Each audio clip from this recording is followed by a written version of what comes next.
Isang bagong hakbang na diplomatiko ang isinusulong ng Estados Unidos at Gulf Arab nations sa United Nations.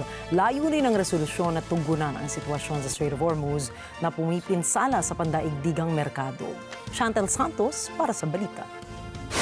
Isang panibagong resolusyon ang kasalukuyang binabalangkas ng Estados Unidos at ilang Gulf Arab states para idulog sa UN Security Council.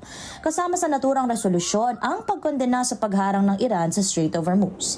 Ayon kay US Ambassador to the UN Mike Waltz, ang hakbang ay sinusulat din ng Bahrain sa tulong ng Kuwait, Qatar, the United Arab Emirates at Saudi Arabia. Batay sa mungkahing resolusyon, panawagan sa Iran na tigilan ang mga pag-atake sa merchant ships, huwag ituloy ang anumang planong maningil ng toll sa Strait at ipaalam ang mga lokasyon ng sea mines. Aniya magaganap ang mga negosasyon ngayong linggo. Binigyang diin ng opisyal ang kahalagahan ng pananatiling bukas sa pandaigdigang shipping lanes, partikular para sa kapakanan ng Asian economies na nakasalalay ng malaki sa daloy ng enerhiya sa Strait. Chantel Santos, Net25 Americas, para sa Mata ng Aguila International. Trusted, connected, on point.